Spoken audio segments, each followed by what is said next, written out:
America.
the small. Lay a big hit and pass a kick ball. This game is for us all. From Seattle down toward the Keys, this game is you, this game is me. Cast dogs and steer, be the tree. This game is America, so sing it loud with me. College football forever. College football forever. Downtown LA, Starkville City. 1 week you're up next, take a dip. Run the rock or let it rip. This game is America. All say, can you sing it with me? We just stepped on her face with a hot-tail moving across her nose. Whoa, Nelly! College football forever. College football forever.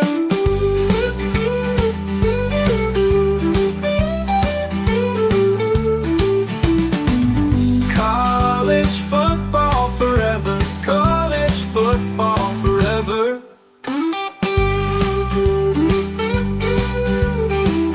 College football is a year-round discussion with these two. Here's JC and Morgan. Mike Morgan of ESPN and JC Shurburtt of 24/7 Sports have you covered, beginning right now.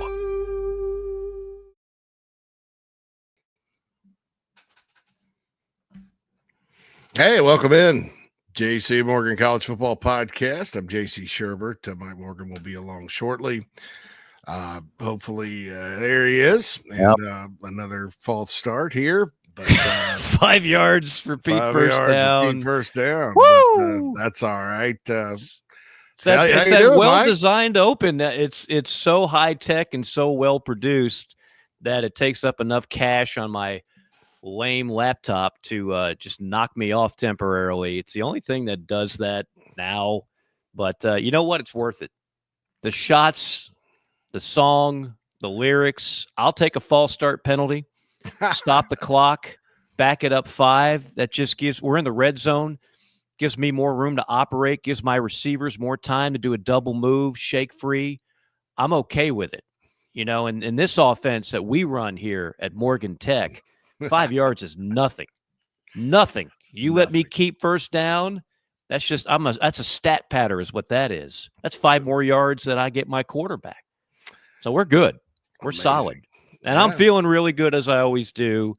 When we do this show, it's one of the highlights of my week. I hope it is yours too, JC. Absolutely.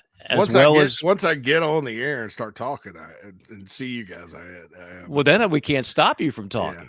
So it's always enjoyable. It's like when my dad used to go to my grandparents for Christmas. He'd be in a bad mood around the house. Oh, I'm rich, I'm broke. He doesn't want to go to his parents' house, right? Mm-hmm. And because it's something on his schedule that's different. And so, oh gosh, I got to do this today. I've got this other. Tuesdays are busy. I talk all day, it seems. But then once the music starts and we get on the StreamYard, I get in the zone. You get in the zone. You get dialed in. And the thing is, I think a lot of people might think that because this show now in its 10th year is so well produced, and hopefully you people by now have figured out the content here is pretty good. Tell your family, tell your friends, give good ratings, all that good stuff. You might think that we have these intense production meetings. Living in the world of TV the last 20 years or so, everything is a meeting, everything's a conference call, everything is setting up, game day, showtime. We don't do any of that. There's a couple of text messages that go back and forth, but honestly, I don't know where JC's head is. He doesn't know where my head is. I like not knowing what the JC5 is going to be. That's turned out to be one of my favorite parts of that, is I have no idea where the hell you're going. Yeah. But I always know it's going to wind up somewhere good. And so I like that. I like the spontaneity of that. So this whole show is very spontaneous, to say the least. Yes, and I actually do. There were a couple of JC5s I came up with off the top of my head about 6 months ago. They were some of the best ones, but that just I was like, I got to write it down, man, because then I'll if I look at the list, I'll in my mind, I'll memorize quickly what's 4, what's 3, and then I'll know where we're at, right? Doing it off the top of your head, you lose track. Like, are we on 4 or 3 or what? So I do have it written down. It's a lot of some multiple choice and a buy or sell question or so. I like it. I like it. Some great topics. I try to have it geographically balanced as well. So I think you do a good job of that. This is, our guest today is someone who specifically is all SEC. And if you don't know anything about myself and JC, we have pretty massive SEC backgrounds. We talk a lot of SEC on this show, but we love the Big Ten fans. We love the Big 12 fans. What's left of the pack, we love you too. And we talk it all on this show. It's truly a national-based show, and we'll always keep it that way. Although much of the news coming out of the last week since we joined you came in Destin and was regarding the SEC, but Greg Sankey is now the editorial North Star of what happens in college football big picture, not just the SEC. He didn't ask for that role, but it really is the role that he has. And we'll get into that with Michael Bratton. You know him as Mr. SEC, along with Cousin Shane. JC, I know you've had him on other shows. I've been on his show, and I was like, how come I've never asked him to come on this show? It was time, and that time is now. Dozens and dozens of great guests that we've had. It was time for us to get Mr. SEC Michael Bratton on the show. So he'll join us later on. The JC5 Group 5 John's back at it. He's letting us know the new coaches in the Group 5, which typically there's going to be a coach or two from that group that'll soon be at a Power 4 school near you. We'll get to all of that. As always, I remind people we are presented by Advocare, and I did what I always do, JC. I don't drink coffee. I no longer drink juice. It's full of sugar. I drink my sugar-free Spark, as I have for about 12 years now. That gets me going, okay? This one was watermelon. Or no. Yeah, this one was watermelon. Really good flavor. And then what I've needed here lately to get through the over 40 basketball league. Very intense matchups, JC. We had a doubleheader the other day. That's a lot to ask. Your boy was hitting shots. He was pouring. He was getting points. But to get 2 games in one night with no break, I had to get this. This is Rehydrate. Now, this is like the Gatorade drinks and everything else, but almost sugar-free. All the vitamins you want, all the electrolytes, but without all the crap that you get in your typical energy drink. Again, go to Advocare.com. Promo code, yours truly, Mike Morgan, 20% off everything. 20% off everything you get. You don't have to go to a GNC, deal with Mickey the Meathead. Bro, you just need more protein. They've got everything that you can have at a GNC and better, and you don't have to deal with the pushy salespeople. I'm even now on this, JC. I have problems sleeping. I don't know about you. Blue Orbit. Yeah. Are you a guy that has trouble getting the little Z's? This is this is something I take every night now, and it helps me sleep. I've had the best sleeps I've had in a long time here the last few weeks. Anyway, Advocare.com.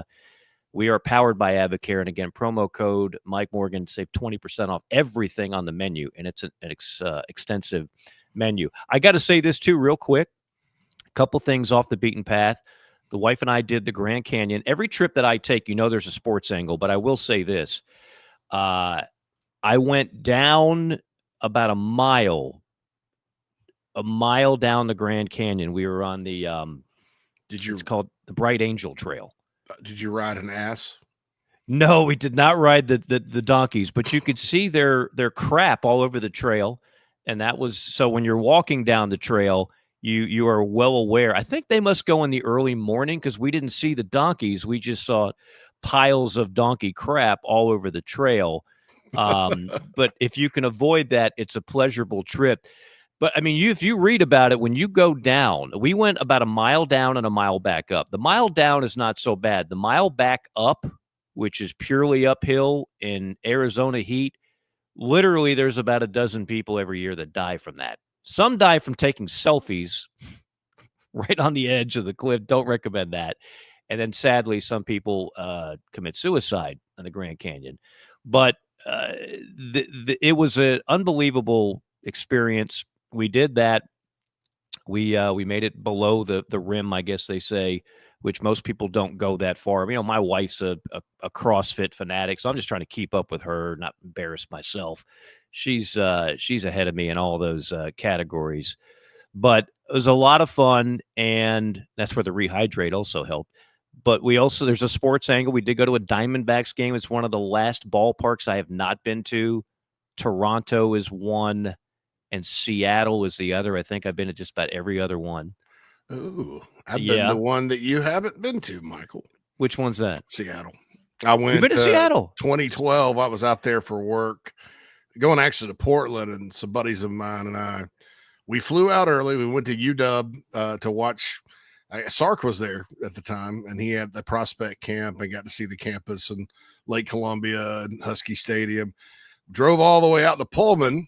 We missed Mike Leach. He was in Key West, but saw that setup. Took the quick drive over to the University of Idaho and saw the barn they play in. And then that night we went to see the Seattle Mariners play the Chicago Cubs. So I have been to a Cubs game after all, but it was a road game, Wait a minute. You said after all, you still have been to Wrigley? No, man. You've been in Chicago how long? It's 6 years. It's almost a joke because we were supposed to. That was supposed to be our first date. Was going to a Cubs game, and so now we have it. We keep putting it off, and she's a Sox fan, so that pretty much makes me a Sox fan.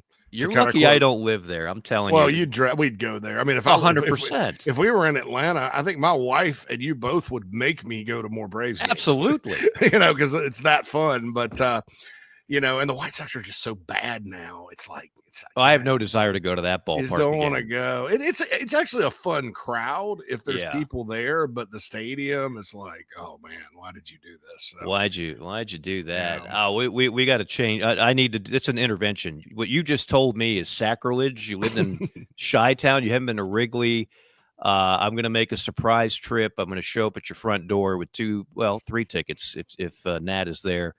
And we'll rectify that immediately. That's kind of a crime against sports humanity to live in Chicago and not go to Wrigley. I did make one other. So I've been to Tempe to call an Arizona State game. I wanted to see the Lumberjack of Northern Arizona. So we went by there. I didn't know this. They're one of like 5 teams. They're 1AA.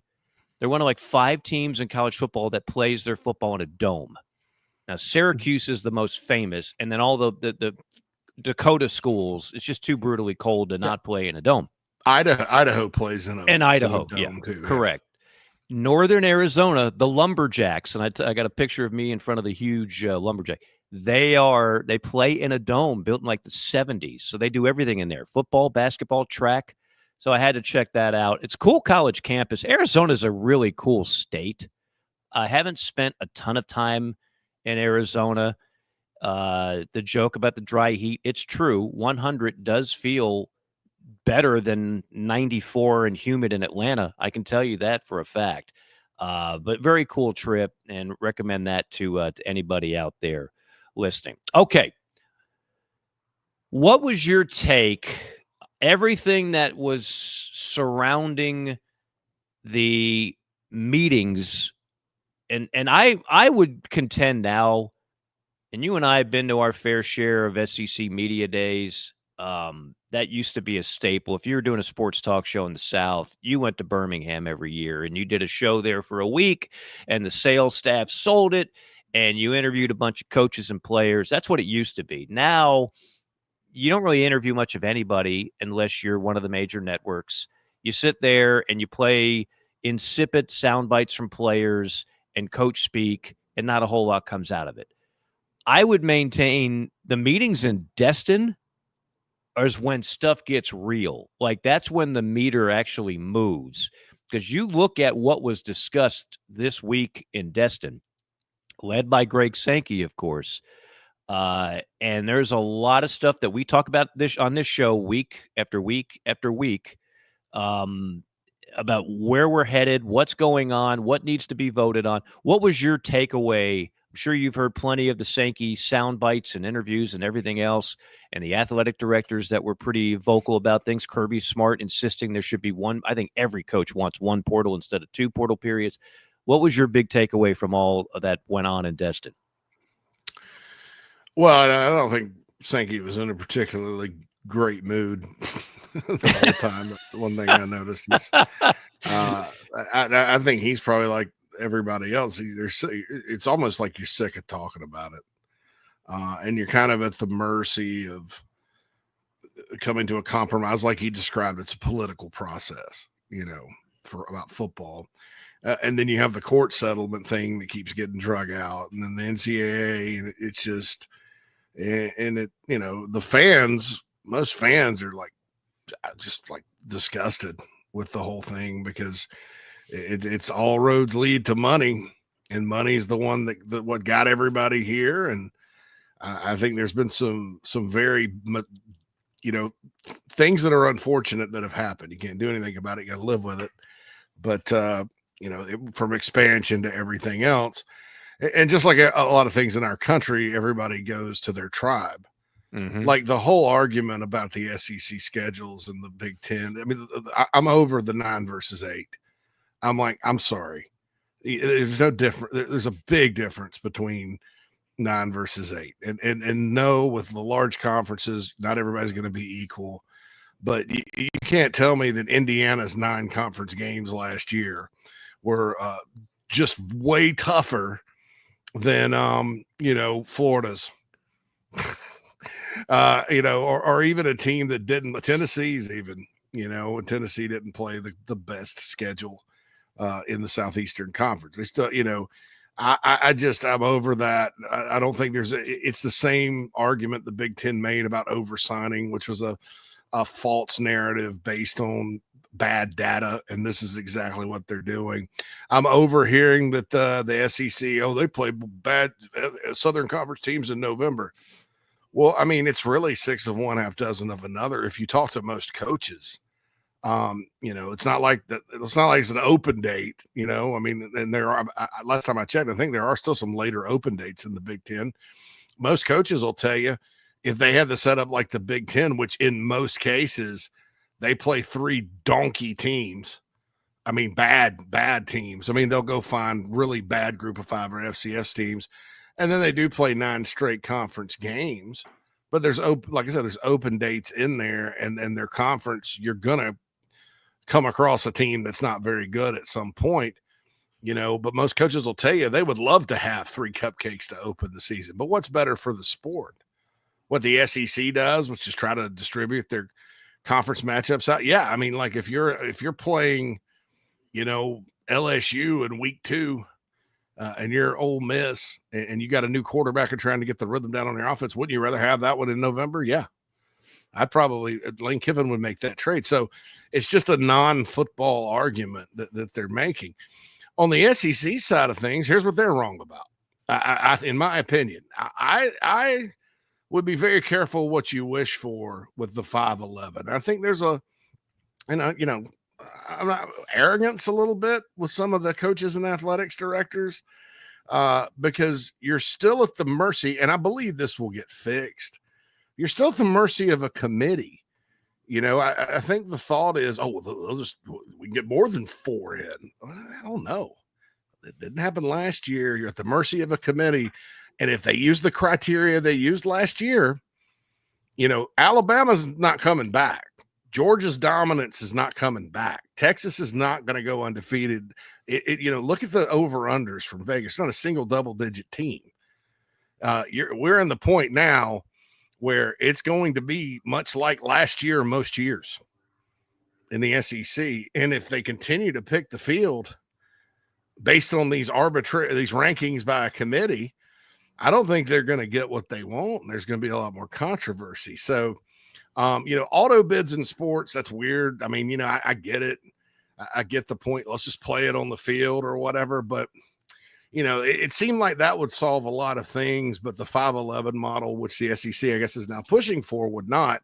And then I heard the greatest one of all about the play-in games. Oh, that's too many games. Well, come on.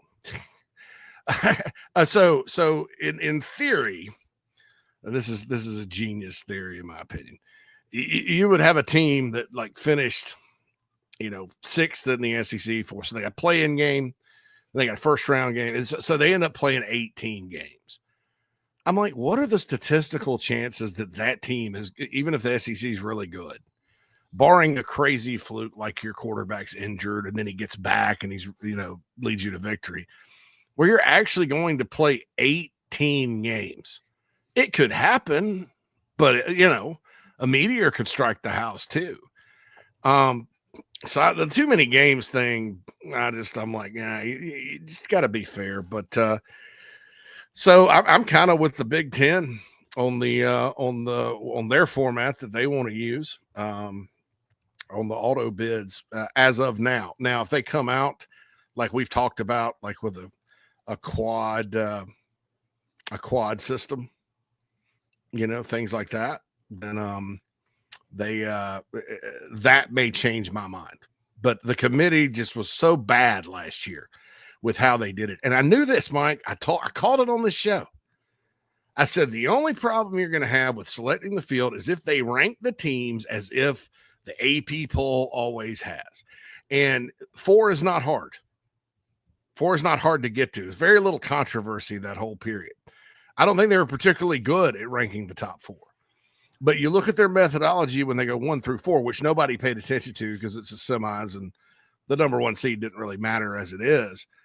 But you look at their methodology when they did it, and I'm sitting there thinking, they're just going to go off wins and losses. Strength of schedule be damned. And they did exactly that, ranking 1 through 12. It was terrible.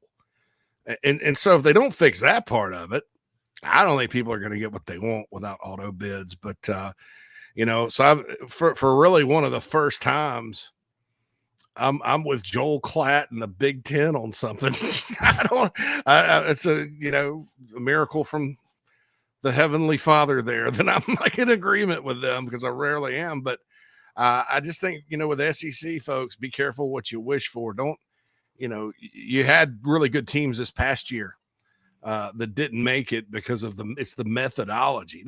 People don't understand that. One final thing, I see media people, they're trying to make their point about either pro or con. Well, look at how many teams were ranked in the playoff poll. I'm like, that's the problem. It's the poll itself. It's the methodology. It's how they were ranked. That's what I think. Everybody just misses that. They're trying to mess around with format this, format that. It's not. It's the way it's selected.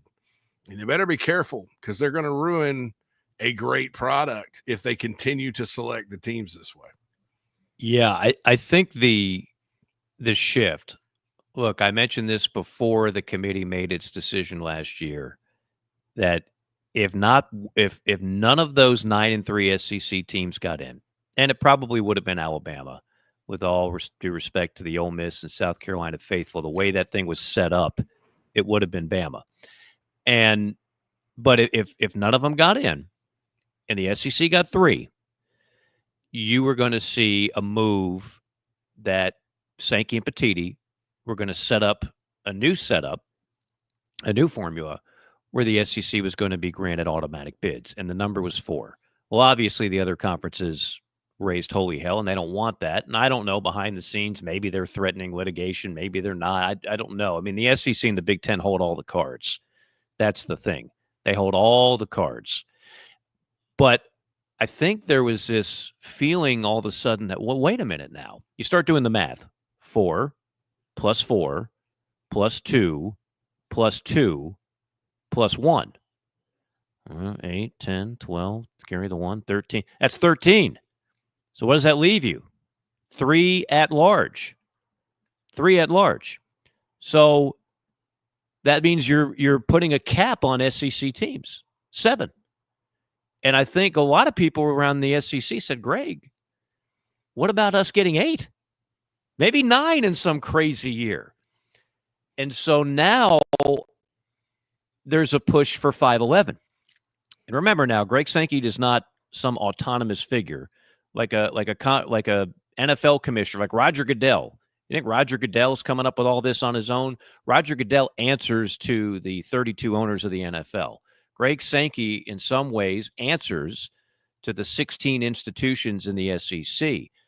And I think there's been a push for the 5-11 model where technically you could get more SEC teams. Now, to your point, JC, to your concern and everybody's concern, well, how in the hell do we trust this lame committee, this gaggle of boobs who don't do a whole lot of homework and don't necessarily have the qualifications and clearly just do lazy analysis? 10-2 is better than 9-3. That's all I need to know.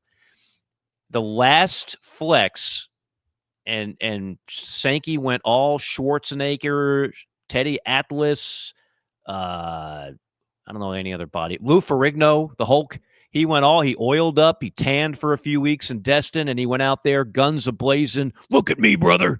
And then he said, if we do go 5-11, and he handed out, literally, I wasn't there, but I know people that were, handed out the 3-ring binder to everybody out there, and full of information on why the SEC and its 8-game conference slate for now, I think it's going to be 9 eventually, is more difficult than the other conferences. And it's really hard to argue that. It's almost impossible, in fact. So he went out there and he said, here. We did the homework for you. Here's the Massey. Here's the Sagarin. Here's the this. Here's the that. Tell me you don't see a difference between what we play, the 16 institutions in the SEC, and what everybody else plays.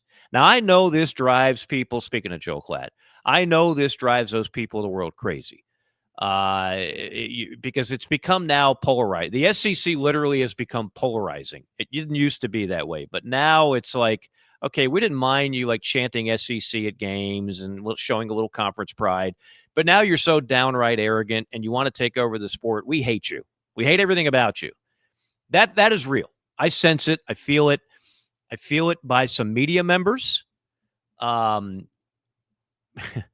Look at my Twitter account. You'll notice one of them. It's just at bare minimum, it's SEC fatigue.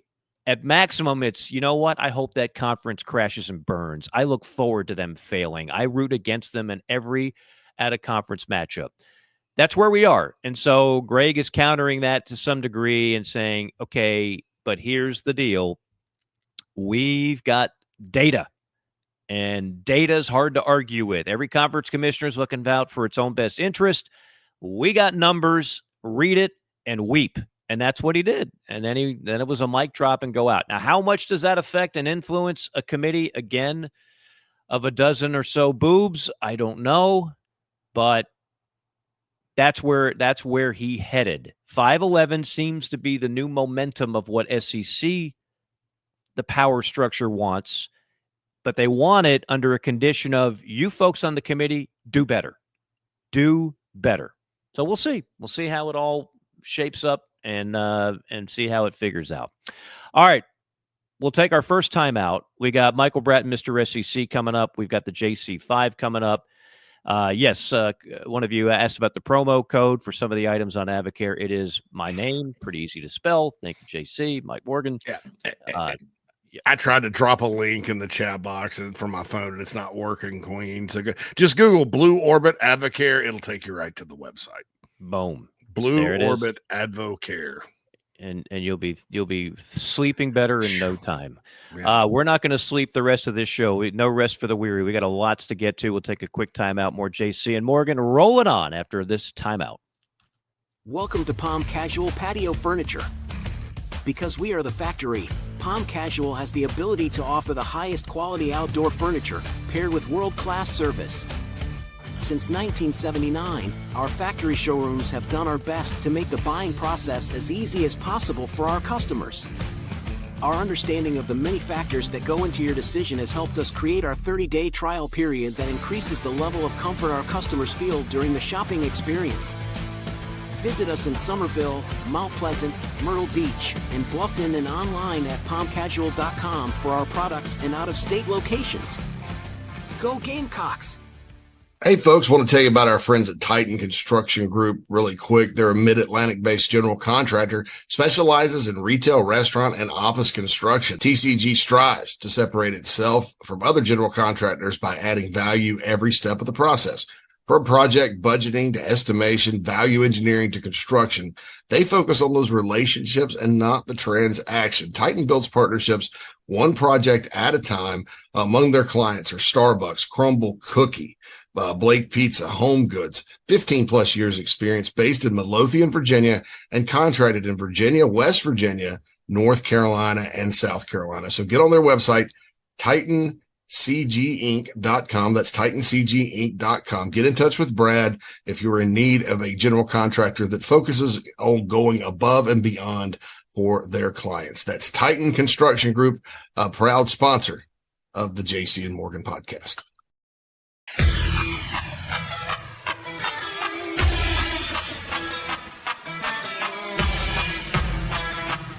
We're passionate about making sure that the Nest and Wild mattress is the best it can be.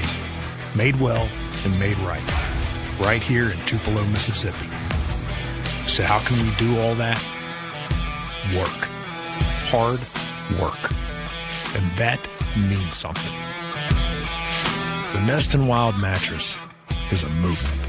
It's a pride in where you come from and where you're going. So get comfortable, because this movement is just beginning.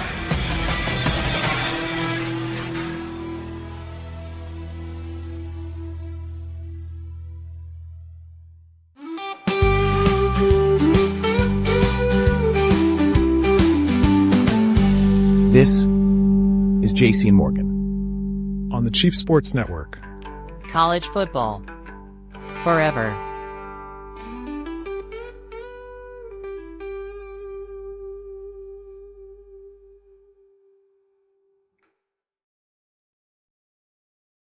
All right, welcome back. It is JC and Morgan, Mike Morgan, JC Shurburtt. Great to be with you again. Michael Bratton will join us in the later on this segment. Mr. SCC will join us here on the program. Let's dive right in, shall we? It's time for the JC5. The JC5, number 1. Okay, thought we'd have the voice. I don't know. That's all right. Is Phil literally on the air on the other show? I think so. I thought so. Jamie was cool running solo. What's the matter now? They have 2 guests today, but I think that they're later. I'm not sure. I haven't watched. I'm not watching the other show. All right. But anyway, number 1. I can just wing it. Okay, so I had this big discussion with my buddy who works in college football the other day, and it really got me fired up. It was beneficial because it is June and the off season's long and all this off the field stuff about the future. But we got down to brass tacks and we gave our predictions for both the ACC and Big 12 over audio chat. On iPhone, like a stream of voice messages. And he picked Texas Tech to win the Big 12. Now there's a lot of hype with Texas Tech. Joey McGuire is a guy I used to cover him as a high school coach when he had some recruits. A great guy. Love Texas Tech's fans. I know they got a lot of money to put out. The softball team is doing well. Red Raiders. It's a great time to be a Red Raiders fan, right? $1 million pitcher. Yeah, and basketball Literally. went the sweets. Basketball put out Ricky Pitino went bye baby for the Red Raiders. Guns up. Nearly made the Final Four. Yeah. Anyway, by the way, glad to see Dick Vitale doing well. Yes. I've been actually praying for that guy. He's an institution. But you and me both. So now they're picked to win the Big 12. Now, I would proceed with caution no matter who I was. If I were the biggest Big 12 expert in the world, just because, as we've said, I think it's very unpredictable. So buying or selling Texas Tech as the preseason Big 12 favorite. I'm right there with Tech and Arizona State. I love the quarterback that resides in Tempe. By the way, I think NFL scouts are starting to love him as well. I think they were more than Cam Scatterbo. Okay. They're a good story, and I love their coach and Coach Dillingham. I don't think they're going away anytime soon. So, are they not a favorite in one of the polls, Arizona State, or is Texas Tech a favorite in all of them? I haven't even checked all of them, but most of the, there's a lot of different predictions. Yeah, Phil Steele hasn't. He hadn't chimed in yet. We'll have Phil on for our yearly chat with him. Yeah, he hadn't released his yet. So, and that's kind of the one. But I haven't read like Athlon Big 12 predictions, But a lot of people do say. I mean, I've seen Texas Tech is in a lot of the way too early top 25s, hovering around like 12th or 13th, anywhere from like 9th to like 19th. Right. Look, I think Tech is legit. And I think Arizona State is legit. Like I said, I'm a big Sam Leavitt guy. But the Big 12 was the most topsy-turvy, unpredictable, incredible conference in college football last year by far, because the teams picked at the bottom were at the top. The teams picked at the top were at the bottom. You just don't see that in any other league. You just never. That's what I love about the Big 12. But I still think it's the most unpredictable. We're talking Arizona State and Texas Tech, and I'll bet you some other team wins that league. But no, I think Texas Tech, the Matador Club, and you and I both know personally someone who used to, he's still buddies with him, used to play football, not with him in college, but knew him from different events in football, showcases, what have you. And then they worked together in the same oil business. And this particular guy sold that business for $4 billion. And then he helped launch something called the Matador Club. And that's how you spend $1 million plus on a softball pitcher. And that's how you spend a bunch of money in poach players in the portal for basketball. And that's how you become instantaneously relevant in football. They recruited a sugar daddy as much as they recruited players. If you recruit the sugar daddy first, then you get to recruit the players. That might all change here with the House settlement, but for right now, it's still the wild, wild west in a lot of ways. And Texas Tech, they didn't just spend the money, they spent it wisely. And their football program is more than relevant again. So I would not doubt that Texas Tech could once again be a factor and maybe even win that league. But I would not sleep on Arizona State doing it again. It's a great town to be a Red Raider. I mean, they're featured. It's West Texas out there. That is oil country. The show Landman, which I breezed through and can't wait for the next season. Taylor Sheridan, you get that on Paramount Plus. Yes. Billy Bob Thornton, tour de force.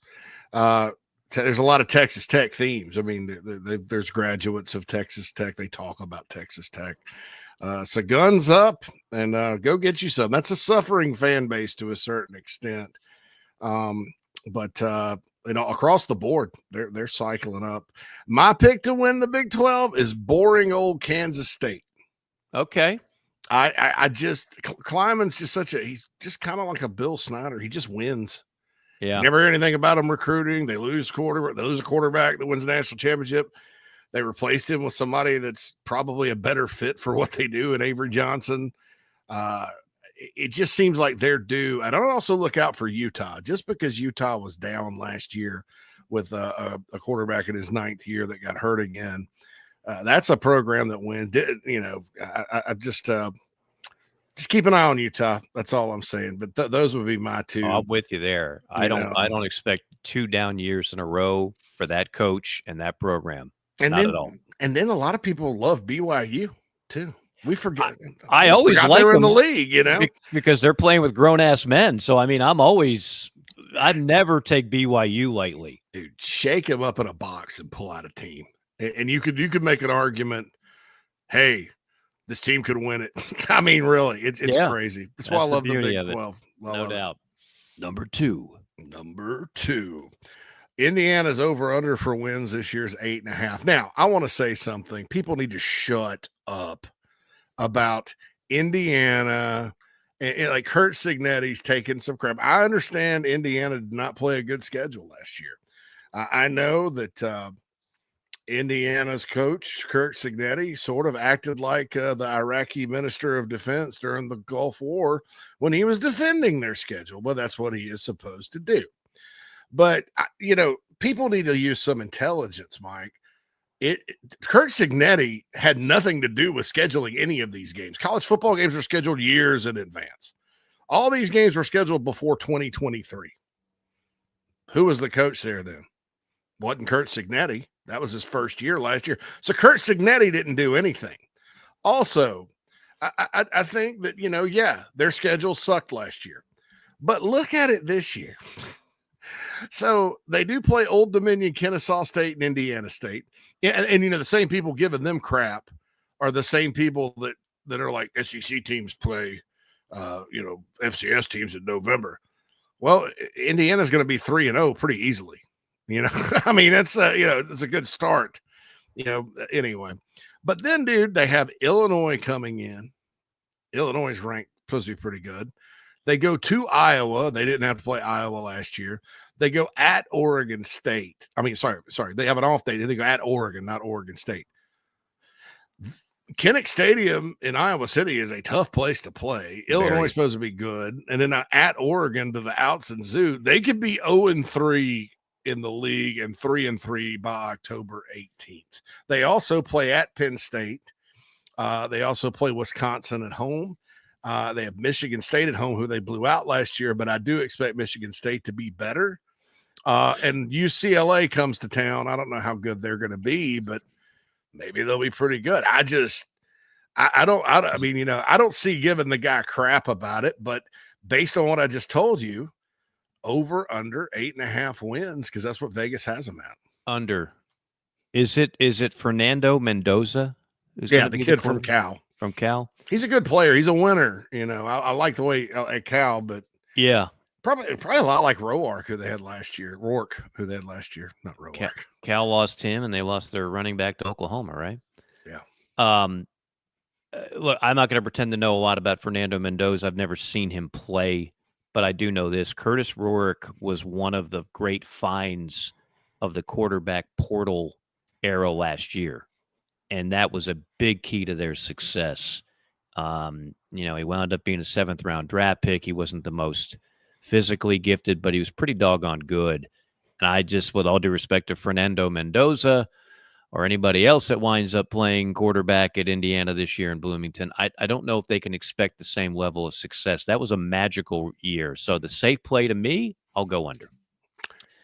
Just got to pick one on number 3 for the 2025 season, contending in the ACC. Georgia Tech or the U-Dog? Can only pick one.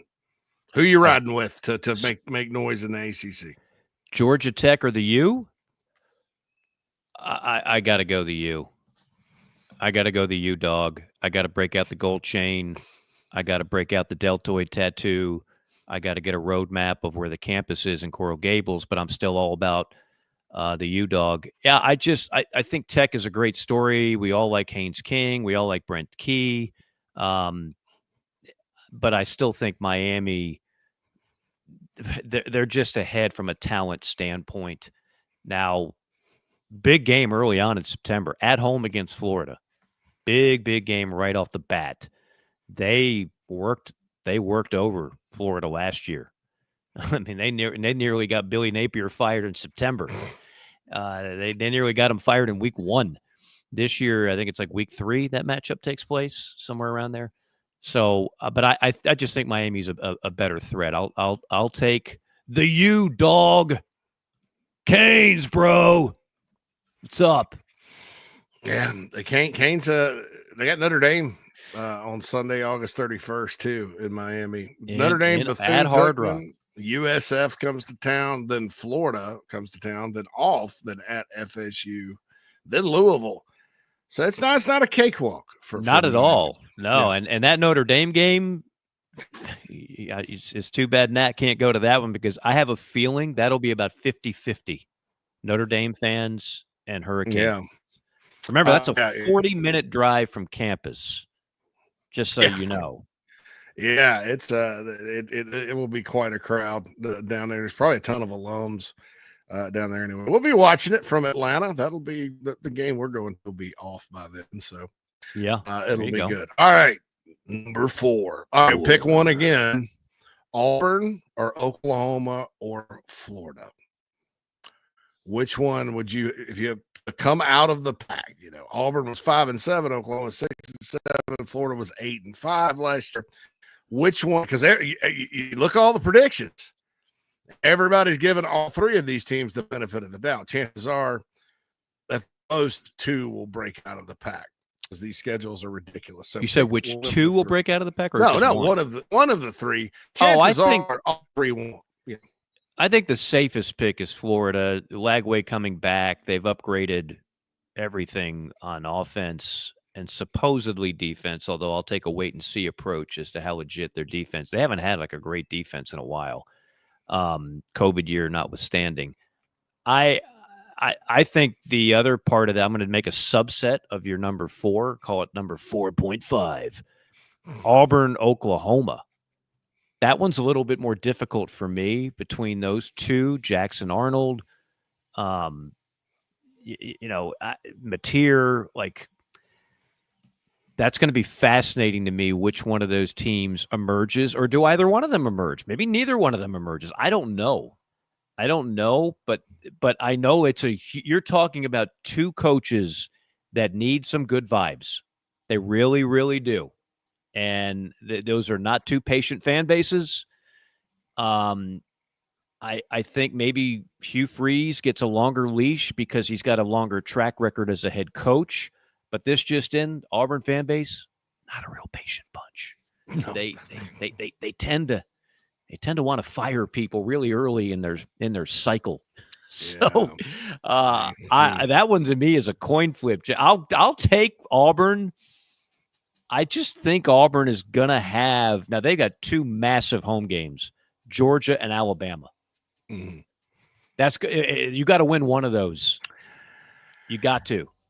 Last time they had Georgia there, they played them off their feet with a team that wasn't all that good. That's right. And they should have won the Iron Bowl 2 years ago. Yes, they should have. 2023. That was a miracle. Right. Yeah. That was payback for the kick 6. That was definitely payback for the kick 6. So don't do that again.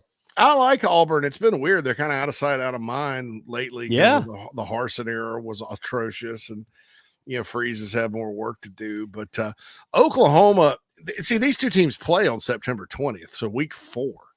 I mean, Oklahoma's got my wife's alma mater, Illinois State. Then they got Michigan. And then they go, and for some reason are playing a game at Lincoln Financial Field against Temple. And then Auburn comes to town. If you're Oklahoma and you're sitting at 3-1 or 4-0 after that, which is possible, you're probably feeling pretty good. So there's that. So number 5. So another binary choice. A lot of binary choices. You can only take one. Yeah. I can't go 5.5 like I just did. Either or, man. So you gotta take one quarterback. Who would you take? And I bet you'll pick the one that I wouldn't. Okay. Carson Beck or Luke Altmaier. Just who's going to have the better year individually? If you've got a team and you need a quarterback, you got decent talent everywhere else, but you need a guy that's going to go the winner. Right. You want to get the winner, college, not pro, not draft, college winner. I know where you're going, and you're right. You know where I'm going. I'm going to give a bounce back. I don't think we're going to see 2023 Carson Beck because he doesn't have Brock Bowers and Ladd McConkey and Coral Gables.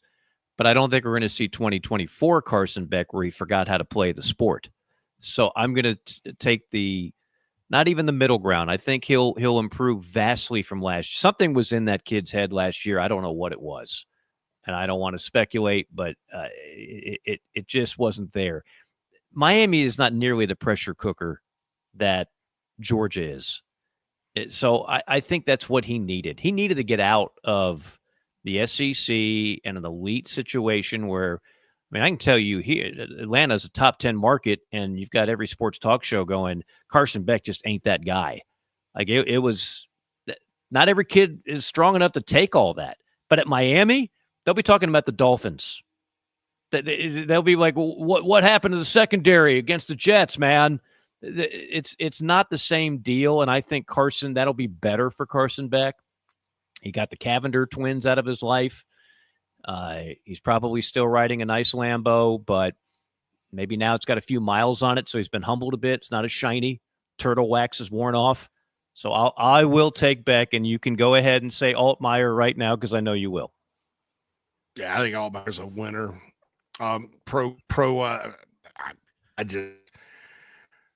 I'm just very skeptical of someone that gets this young that still needs to improve. I think Beck's a good quarterback that had a great year, not a great quarterback that has multiple great, we've just seen it once.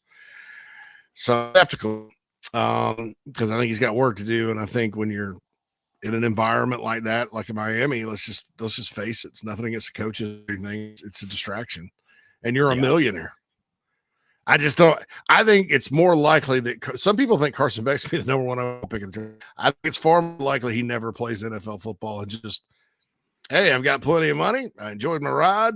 I don't want to get hit in the mouth anymore. I'm just going to roll on. You're going to see some guys like that in college that they're smart with the money they make, that are like, I don't need it, So, yeah. But I love Luke. Yeah. I was going to say, at best, he's a backup in the NFL in my eyes at this point. But like you said, he's got enough money where he doesn't have to make it there. But just purely on college, and I'm not down on Altmaier. You have every right to be high on him. I think didn't the Jake Klatt, your boy Joel Klatt, I don't know who Jake is, maybe his brother. Didn't he have Altmaier in his top 10? Yeah. Wasn't that kind of his one outside the box guy? Altmaier was a Mississippi kid. I think he's from Starkville, actually. Yeah. He originally signed with Ole Miss and then went to Illinois. Well, that's when Lane was signing like 4 blue chip quarterbacks a year. Yeah, and they just filtered it out. Yeah, it's not like he just fell flat.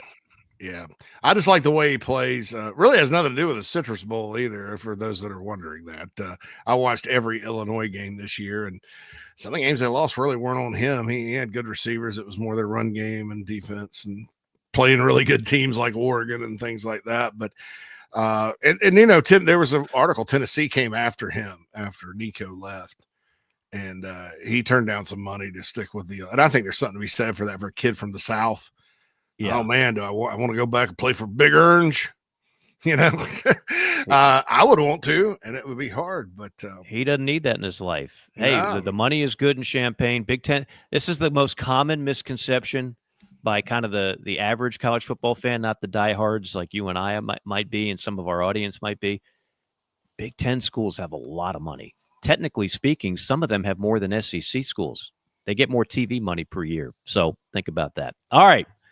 We'll take a timeout. We'll come back. Michael Bratton, Mr. SEC, joins us. It is JC and Morgan, presented and powered by Advocare. Back in a moment. Welcome to Palm Casual Patio Furniture. Because we are the factory, Palm Casual has the ability to offer the highest quality outdoor furniture paired with world-class service. Since 1979, our factory showrooms have done our best to make the buying process as easy as possible for our customers. Our understanding of the many factors that go into your decision has helped us create our 30-day trial period that increases the level of comfort our customers feel during the shopping experience. Visit us in Somerville, Mount Pleasant, Myrtle Beach, and Bluffton, and online at palmcasual.com for our products in out-of-state locations. Go Gamecocks! Hey, folks, want to tell you about our friends at Titan Construction Group really quick. They're a mid-Atlantic-based general contractor, specializes in retail, restaurant, and office construction. TCG strives to separate itself from other general contractors by adding value every step of the process. From project budgeting to estimation, value engineering to construction, they focus on those relationships and not the transaction. Titan builds partnerships one project at a time.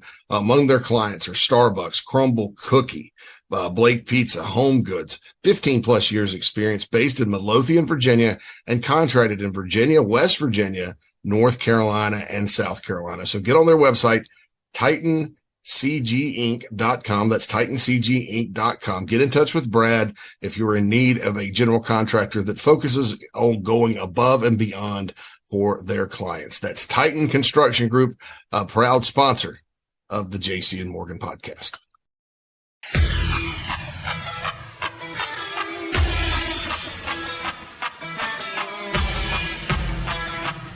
We're passionate about making sure that the Nest and Wild mattress is the best it can be. Made well and made right here in Tupelo, Mississippi. So how can we do all that? Work. Hard work. And that means something. The Nest and Wild mattress is a movement. It's a pride in where you come from and where you're going. So get comfortable, because this movement is just beginning.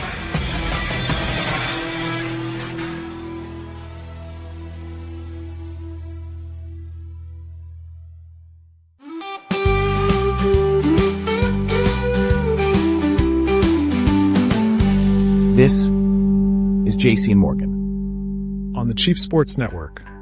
College football forever.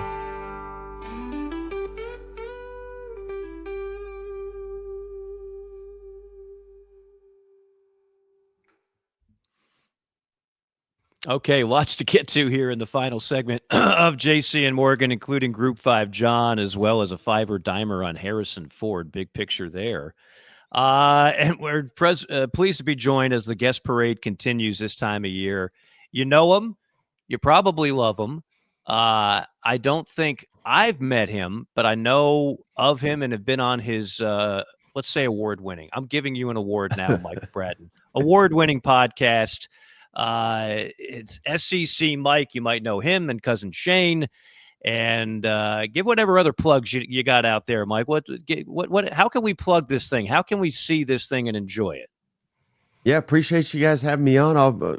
Let me be very clear. We have won no awards, and nor do we deserve any awards. I can tell you that. But yeah, every night we go live on the YouTubes, That SEC Podcast. It's 7 o'clock Eastern, 6 Central.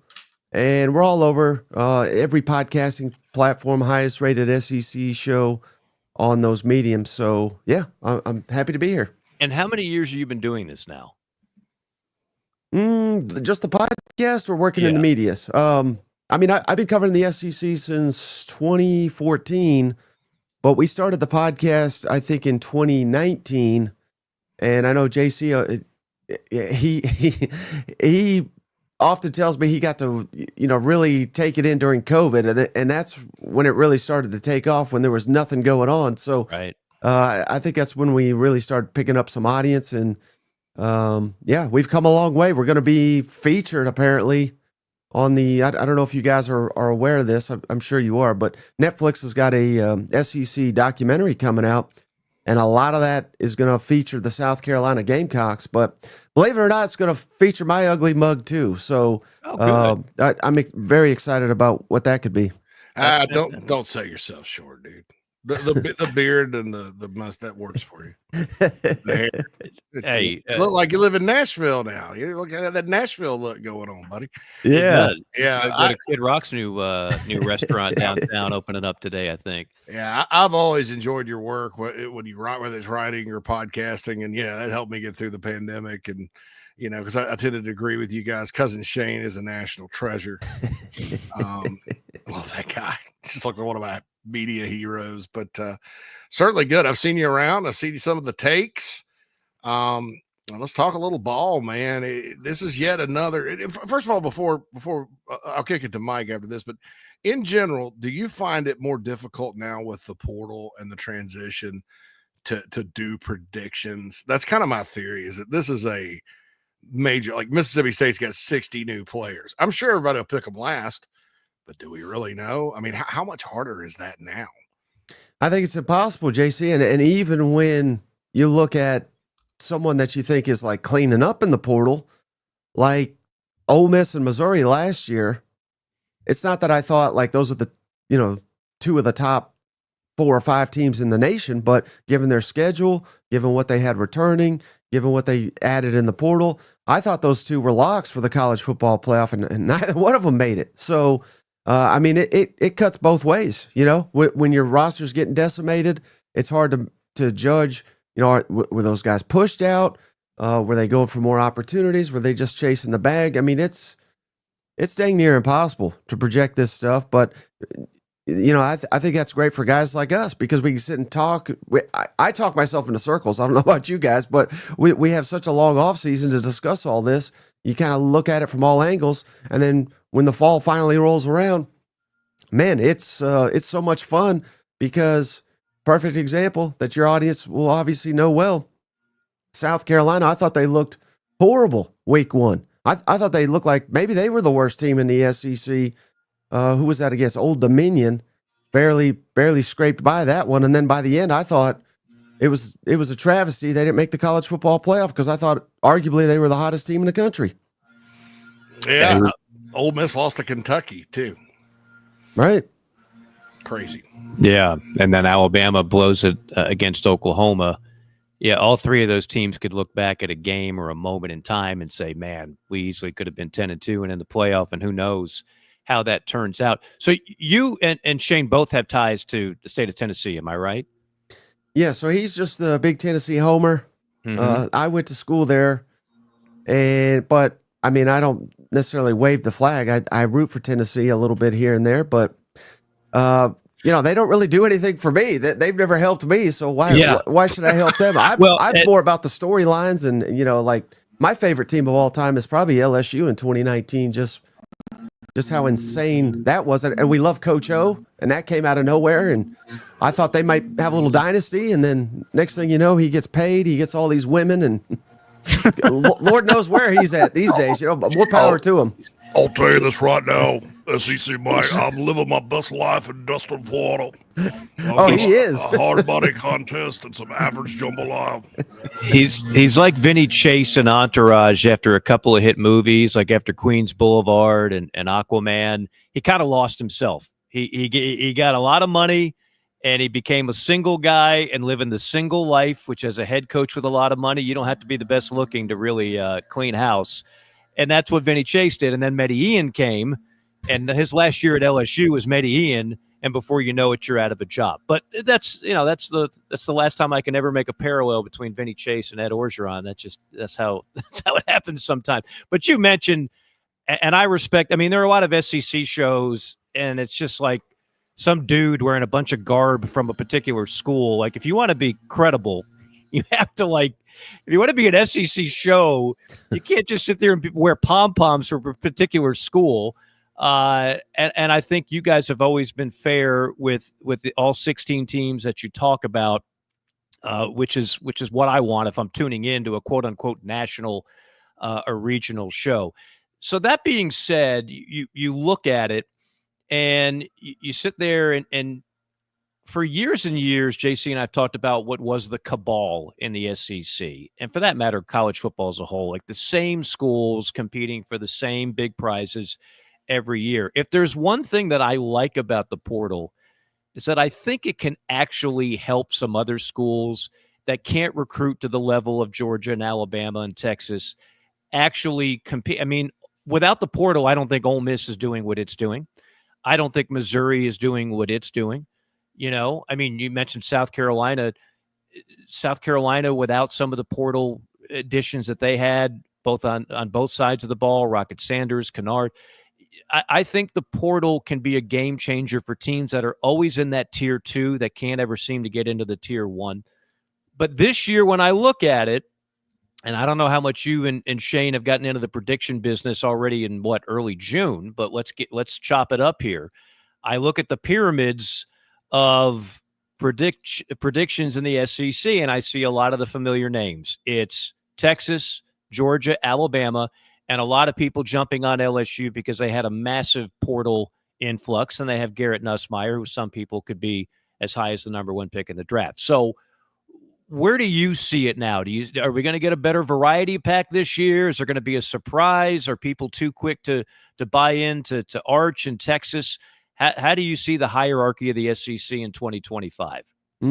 Yeah, I mean, at the very top, I would certainly, I went on Paul Feinbaum's show recently, and I picked Alabama to win the conference. So I always like to be a little different. That's not that big of a reach, but I don't think there's going to be many people picking Alabama to get it done after watching Kalen DeBoring coach football last year. But I think year 2, I think with a quarterback that that will actually do what he tells them to do, I think that'll help. I think Alabama's defense could be pretty stout. Now, I could be dead wrong. I mean, they didn't look too stout against Vanderbilt last year, did they? But by the end of the year, I thought the defense was really coming around, and they bring back a ton on that side of the football. I love their receiving core as well. But yeah, and then right there, I think you almost have to put Georgia and Texas until further notice.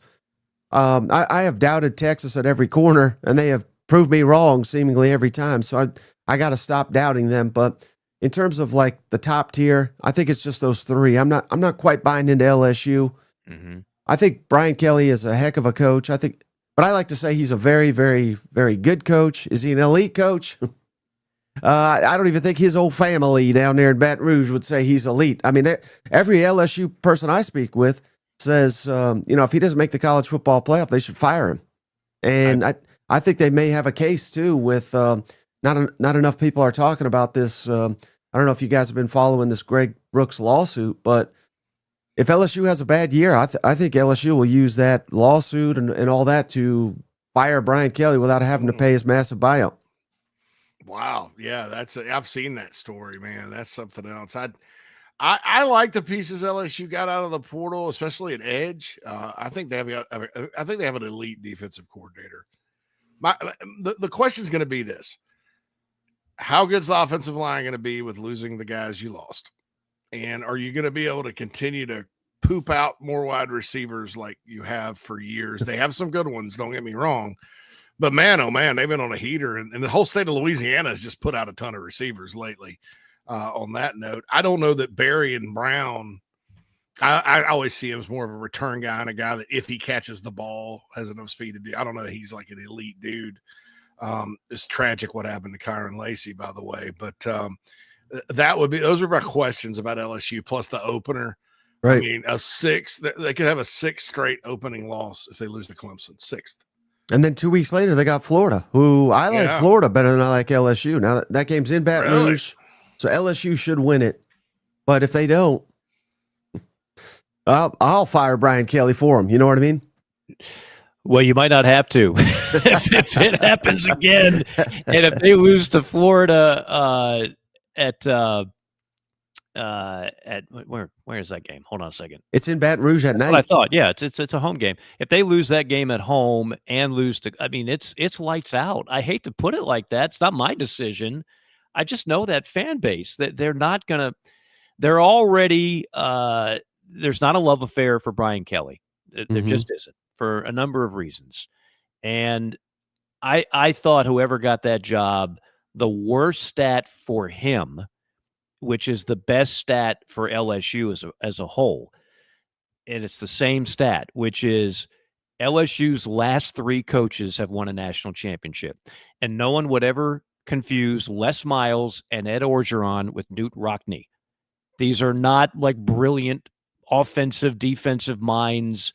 These, one made his bones on recruiting and Ed Orgeron, and the other in Les Miles, I'm not entirely sure what he made his bones on, but Les had pockets of success, but overall was not taken seriously. And I think that could be said about Ed Orgeron. But at the end of the day, they both won national championships, and it didn't take them 8 to 10 years to do it.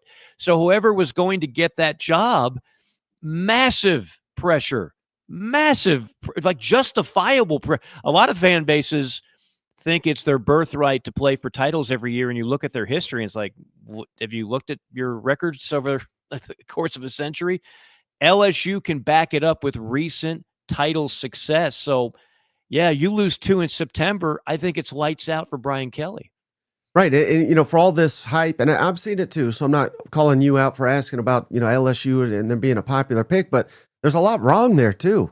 I mean, his decision to hire Matt House as defensive coordinator out the gate was disastrous. He had Blake Baker on staff. He said, "No, we don't want you." Blake Baker had to go to Missouri, and they had to bring him back as the highest paid coordinator in the country. I would agree with JC. He's solid. He's very good. But is he the best coordinator in the country? I say hell no, he's not. But they're paying him like he is. He had Corey Raymond on staff. He said, "We don't need you." Now they had to bring him back to fix the secondary. And another thing, I know there's not much they could do about this, but what happens if Bryce Underwood, there at Michigan, freshman quarterback, what if he's like some phenom? You don't think that's going to come back and look horrible on Brian Kelly, that you had this guy committed for however long you had him committed, and then he went off to Michigan? And that's why LSU was spending all this money, because then they got serious about NIL. Then they said, well, my God, we're swimming in the wrong waters if we can lose this kid to Michigan. I think that comes back on Brian Kelly too, if he's incredible and leads Michigan to a nice comeback year. They were at $8.5 million for their roster last year at LSU, and 18 is the number this year. But a lot of schools have made similar jumps. But Texas is over 30.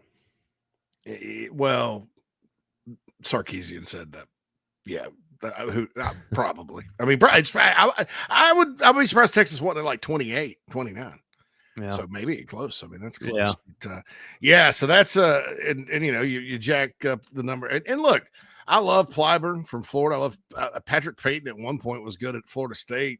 They didn't have anybody on the edge last year, man. And they didn't have many tackles either. And they've got some. So we'll see what happens. But that's they don't have the easiest early schedule. Clemson, some people have them preseason number 1. They're going to be quite good. And it's there and at night.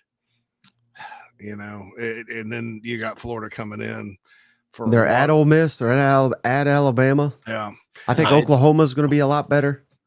I like your Alabama pick. I saw you picked them, and I don't think that's wrong. And like in my gut, I kind of think of like, well, who's a good team like this? Got like a lot of good players coming back. That's a number 2. DeBoer's in his second year. Most coaches get better in their second year, especially him.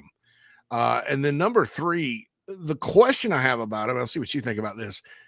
Is it that Ty Simpson is not a good quarterback, or is it that he's just looked like ass when he's played so far because he wasn't ready and he'll actually be pretty good? Because the supporting cast, Mike, I think is there. They got offensive line, backs, receivers, and they got Grubb who helps DeBoer with offense, and he's his guy.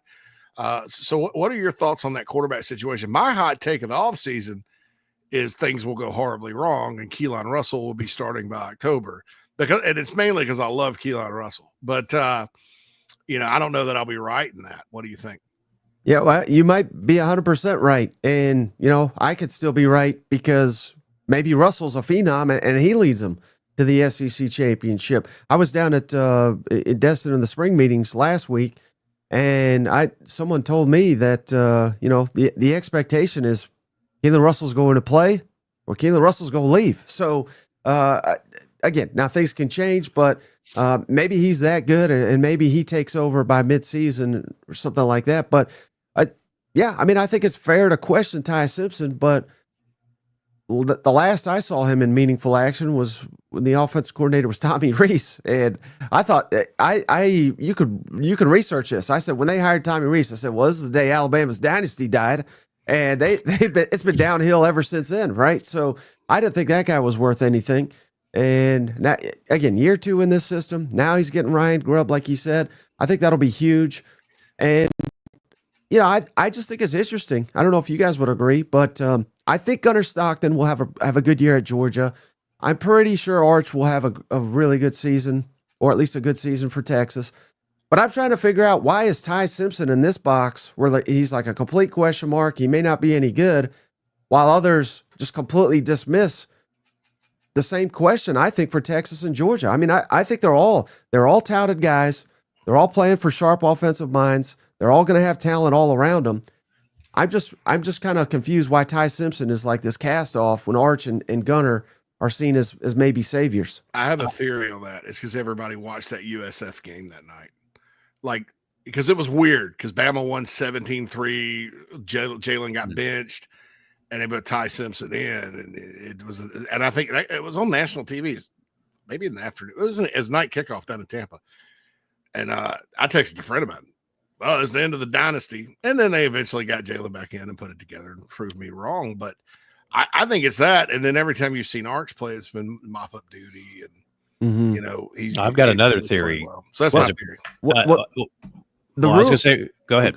The rumor is Alabama was ready to quit on Saban when they benched Milroe for that game. So take that for what it's worth. But how can a quarterback do well when the players have essentially quit on the coach? Yeah, that's a whole other can of worms. Yeah, but now they look like it that night. They look terrible that night. But yeah, it's a good point. Yeah, the theory on your original question as it pertains to Georgia, I'll just chime in on that end. Two things. Number one, Stockton showed some glimpses toward the end when Beck was out in big games. Number two, those three road games, those brutal road games that Georgia had last year, Ole Miss, Texas, Alabama, two of which were losses. They're all playing in Athens. They're all between the hedges this year. They've upgraded their receiving core, and I'll put my money on Kirby before I put my money on Kalen DeBoer. And I like Kalen DeBoer, and I like the hire. But I still have questions about whether it's going to work. Good, big listener of the show and a guy who is massive Alabama fan. He pointed out throughout the year, he's like, Mike, it's not that we're losing some of these games, it's the way we're losing. And he would even nitpick things in wins, just sometimes the lack of organization, silly penalties, coaching mistakes that you just never saw under Nick Saban. So I think while I applaud the pick, I don't think it's out of left. Anytime you're picking Alabama, you're picking a team that has a lot of talent, and Kalen DeBoer knows a thing or two about coaching. But I could see where there could be some anxiety in the air pretty quick in Tuscaloosa, and the safer play for me, if I'm spending my hard-earned money on win totals, which I'm not, but if I'm going to the window, the safer play for me is Georgia over Alabama, or even Texas over Alabama, because Texas, for those that thought, you wait till you have the baptism by fire of the SEC. Well, Texas said, hold my beer. We're ready for it now. 10 years ago, they weren't. 5 years ago, they weren't. Now they're ready to win the SEC because they're just equipped for it. Yeah, I mean, you might be 100% right. I don't think anything you just said is a wild take by any means, but I do like to be a little bit different. So again, I'm going on a huge lib here. Alabama, top 3 roster. I think they could get it done. But all right, give a tier 2 team. So you said you're not obviously buying LSU. I think there's a lot of people that have some skepticism on that too. You mentioned Florida. I mean, outside of Georgia, Texas, and Bama, tier 2, who do you like there? Now, here's the beautiful part. I think for the SEC this season, I think nearly everybody else is in tier 2. Not everybody, but LSU, I would throw them in there. I think Texas A&M, or Texas 8-4, I like to call them. I'm throwing them in there. I think Oklahoma is going to be a lot better, so I would throw them in there. Florida, Ole Miss, and South Carolina. So I mean, that's a lot of teams. That's tier 2. That's 6 teams. But if you told me South Carolina was number 4 in the SEC, I'd buy it. If you told me, Florida's number 9 in the SEC, I'd buy it. You can mix and match those in any order. And I think any of those teams can make the college football playoff if things break right for them. I know you didn't say Tennessee, did you? Did you say Tennessee? Nope. No. Again, I went there, but I'm not some crazy homer. I think Tennessee's taking a step back this year. I think that's pretty obvious. Yeah, I want to ask you a little bit on that. 1 second on that, because my theory, I think Aguilar will be just fine at quarterback. But in talking to folks like Bill King and some of my Vol buddies, they're concerned about the offensive line. They're probably going to start David Sanders. There's a true freshman. And also their receivers, which is kind of surprising considering this offense has kind of been a thing. You'd think they'd still, they'd have receivers, but that seems to be problematic. What do you see with the Vols as far as the outlook goes? Yeah, I mean, just questions abroad, like you said. I mean, even at running back, they lost the SEC Offensive Player of the Year at running back. I mean, he was outstanding last year. I think their best player is a tight end named Miles Kitzelman. He got hurt in the spring. He may not even be able to go week 1. Now, I think he'll be playing fairly early. But again, he's down. You mentioned David Sanders. He's an elite 5-star, but there's been many elite 5-stars enter this conference that not quite ready to play. He is your automatic starter at right tackle. At left tackle, they got the kid they got from LSU last year who, again, I don't know how much you guys buy into Pro Football Focus grades, but he had like the worst grade of any offensive lineman in the SEC, and that's your starting left tackle. And then everybody in the middle is completely new. So, yeah, I mean, I think it's fair to question all that. They have talented receivers, but receivers that have done literally nothing at the college level. And oh, by the way, they got an All-American corner. He tore his ACL in winter workout. So how ready is he going to be? They lost a first-round pick on the defensive line.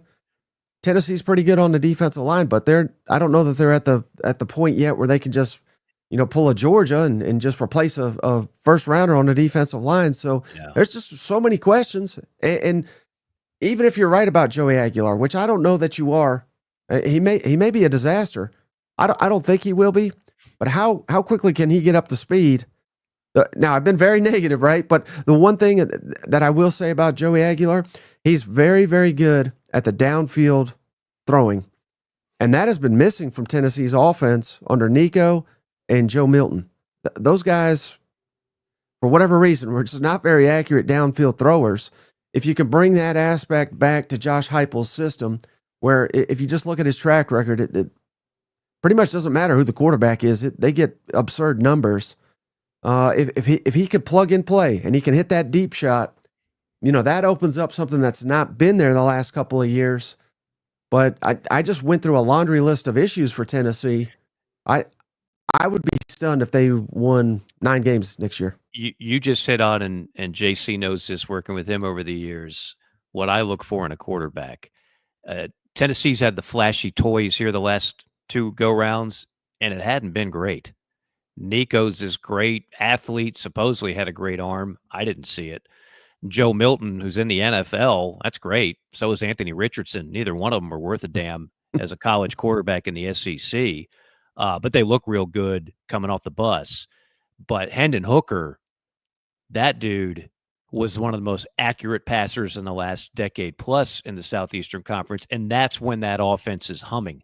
And I do wonder, I don't think Joey Aguilar is that guy, but maybe he is a little bit better than Nico. We'll see. But the other thing I always thought about with Heupel and that system, I've been around this league a long time, and I've seen a lot of defensive coordinators that are elite, and eventually they figure stuff out. They watch a lot of tape. That offense where the wide receivers all split out outside the numbers wide, and they only run about 5 different routes. It's almost like Mike Leach, like in that sense. But damn it, receivers are running pretty open.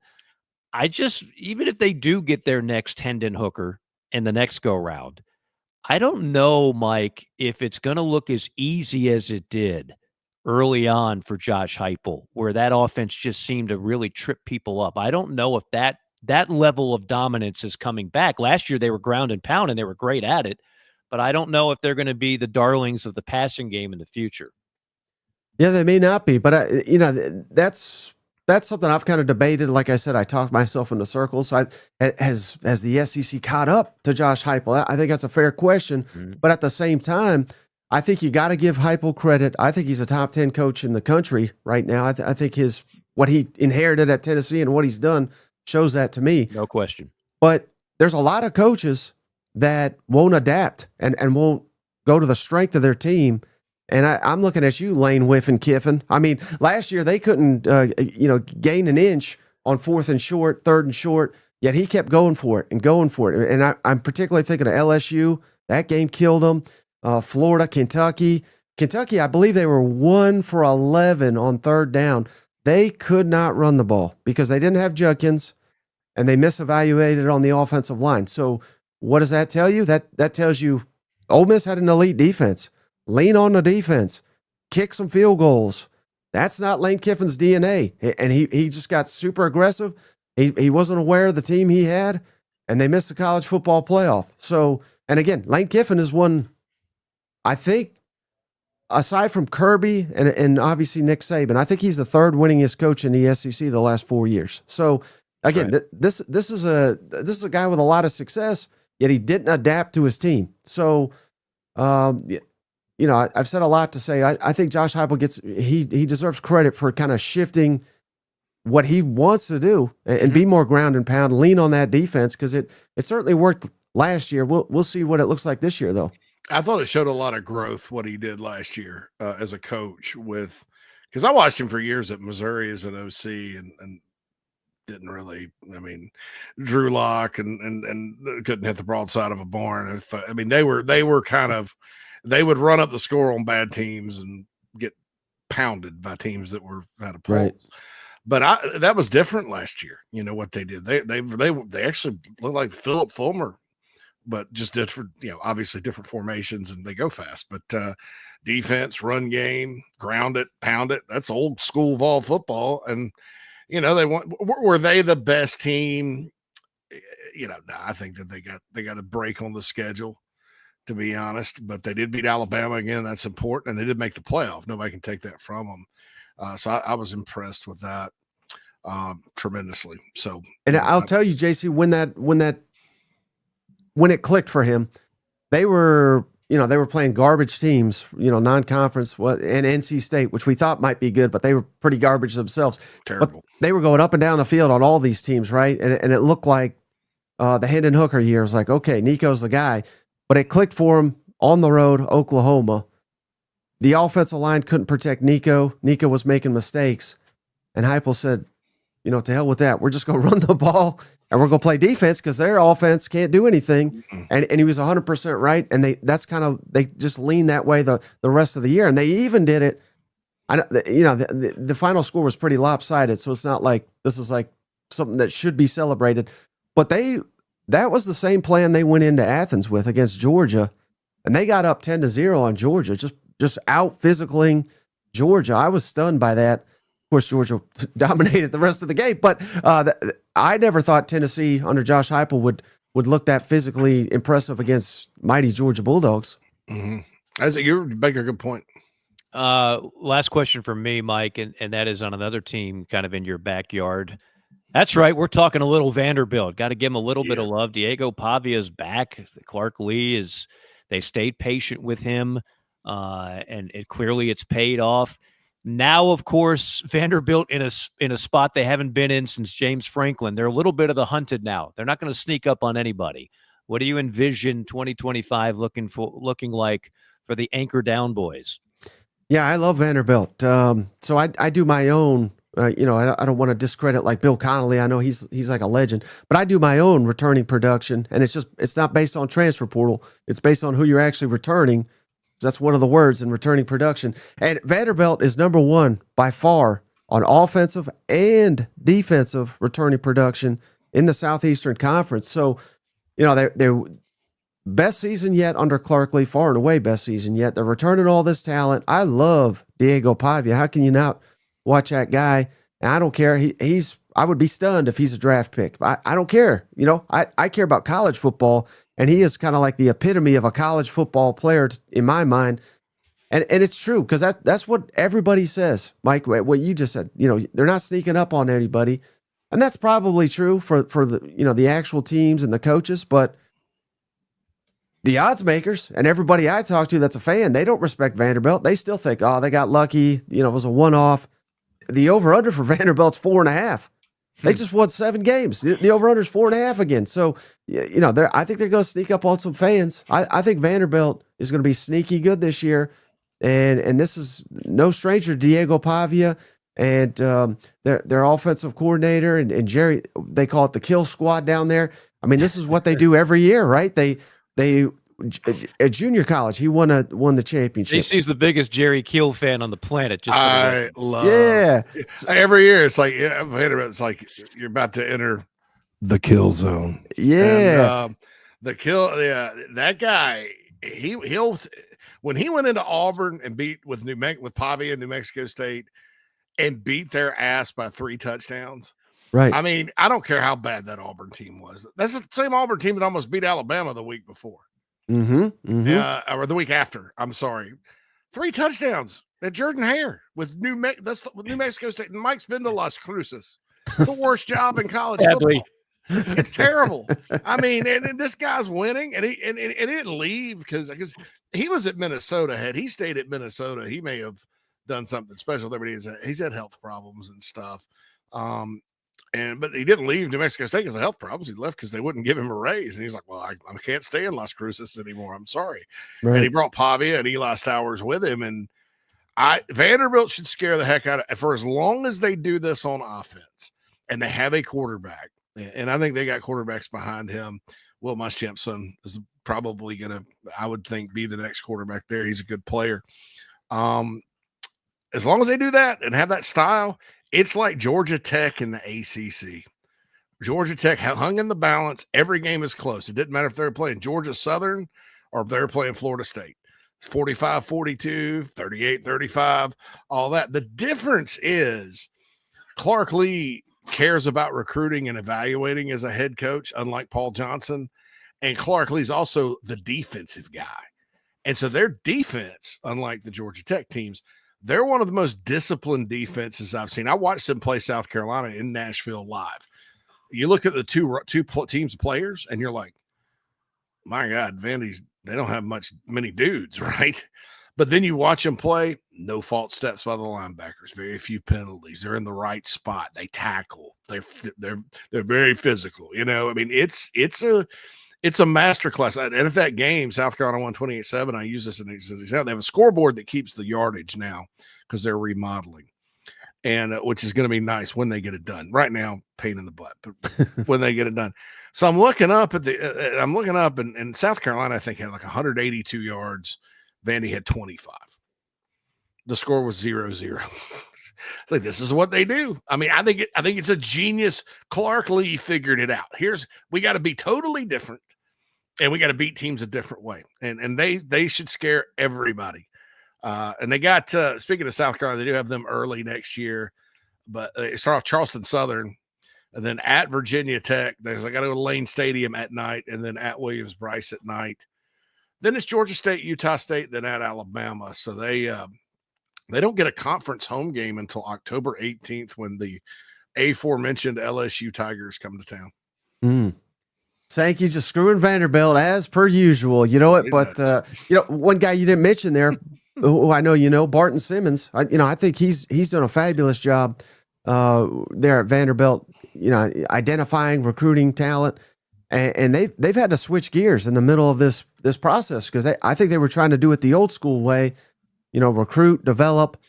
They were getting it done, and then all their guys would enter the portal and go to a better school. So I guess the academics are ridiculous, and so yeah, I mean, like their starting running back went to Kentucky, and I'm like, that doesn't. Yeah, but yeah, I mean, dude, but now they're doing it even a different way. And Barton, I used to work with Barton for years, and there's not many better. And he's home in Nashville. I mean, that's not a guy that's going to end up leaving, and I mean he's going to be the man with the plan there. Right. So I really expect Vanderbilt, and to another point you made that was great. You know, you can't really blow Vanderbilt out. You may want to, but the style they play, it really is triple option, but it's out of the shotgun. It's brilliant because they eat up that clock. Right. They shorten the game. Unless you're scoring a touchdown on every 2 or 3 plays against them, you cannot blow this team out because you just won't possess the ball enough. And it's hard to do because they don't make hardly any mistakes on defense.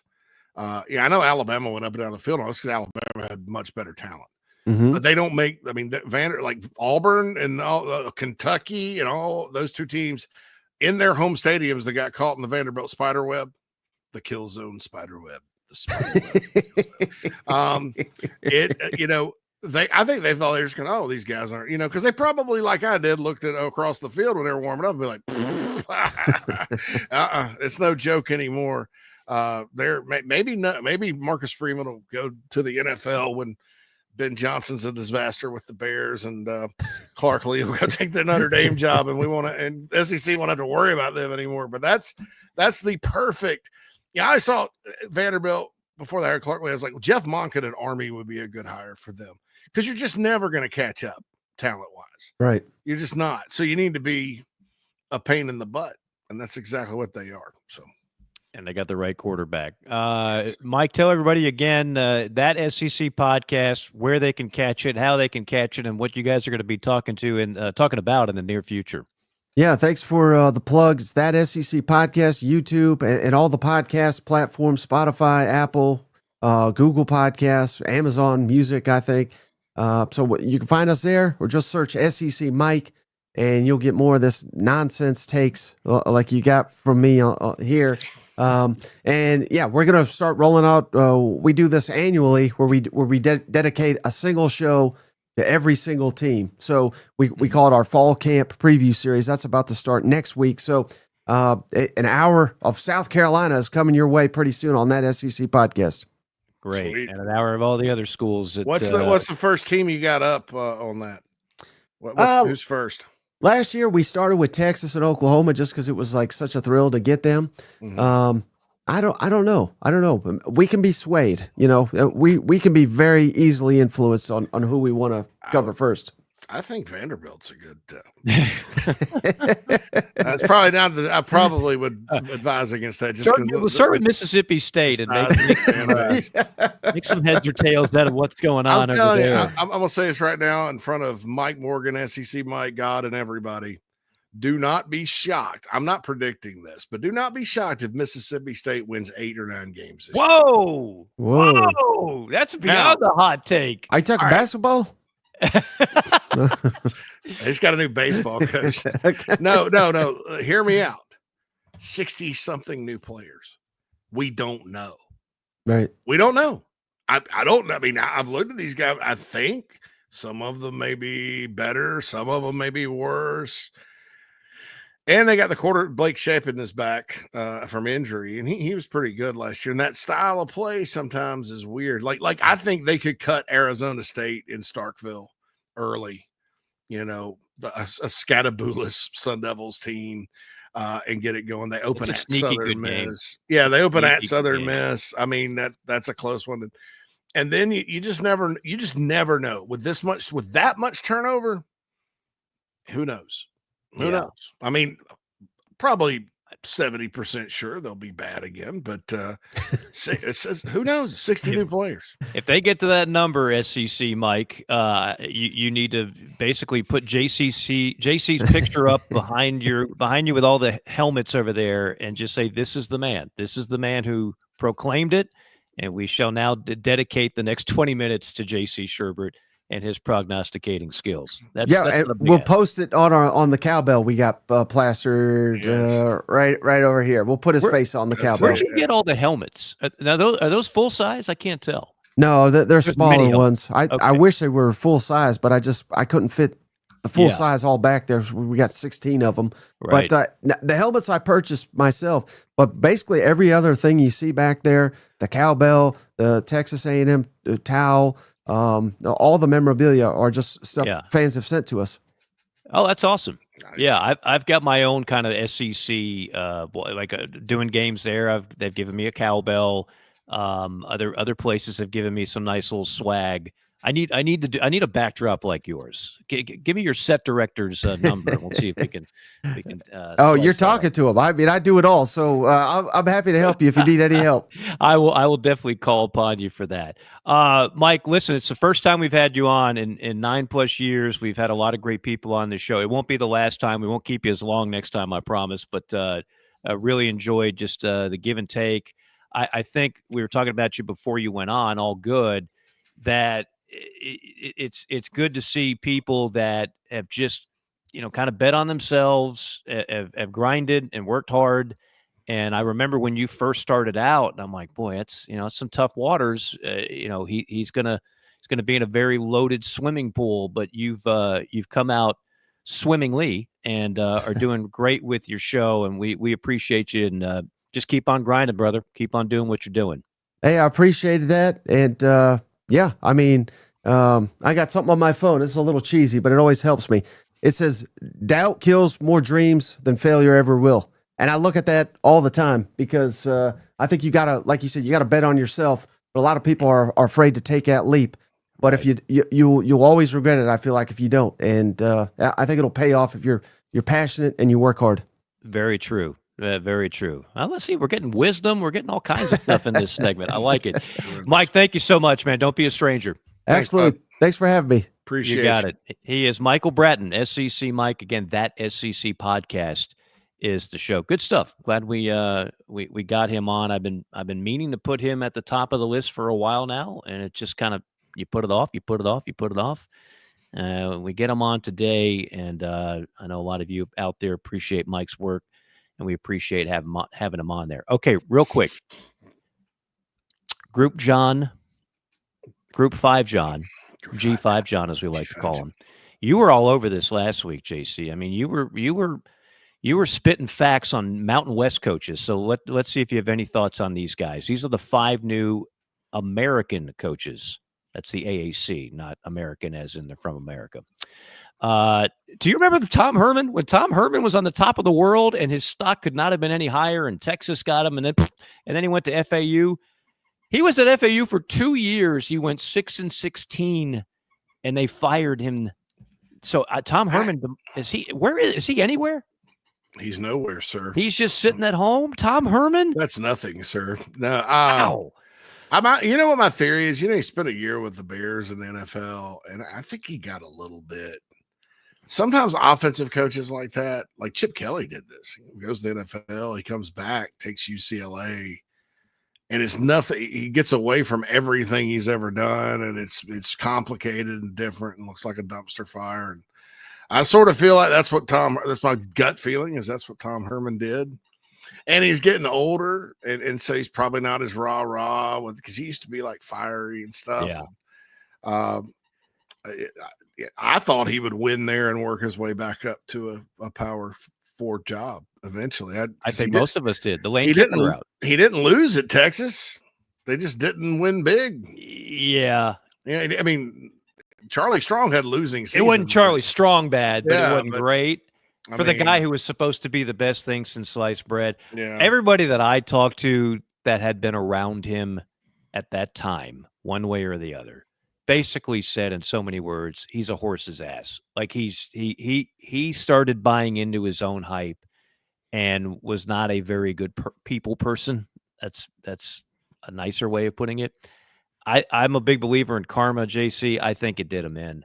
I really did. You can get away with that only for so long if you're winning a ton of games. He didn't win a ton of games, and they got rid of him. FAU would have been the perfect renaissance job, much like it was for Lane Kiffin.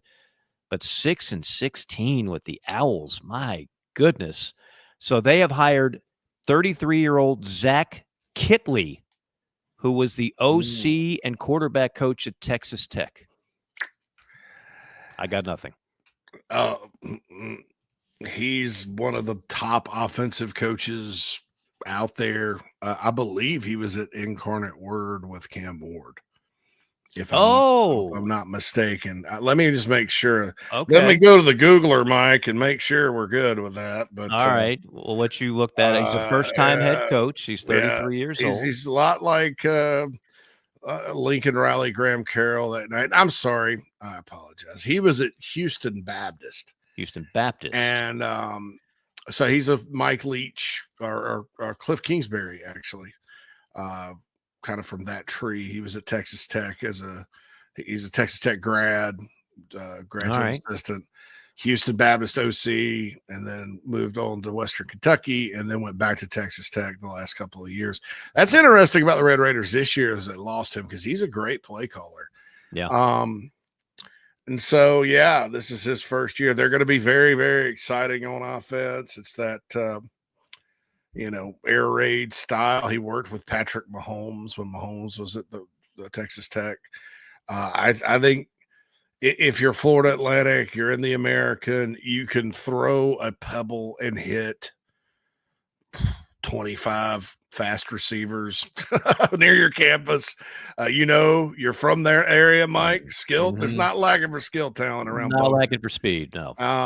And it's an exciting system. I've often wondered, like, one of the dumbest things Miami's ever done is, like, back in the 80s and 90s when they had all these players, they ran a pro style offense. In college football then, it was different than the wishbone and was a wide open passing attack.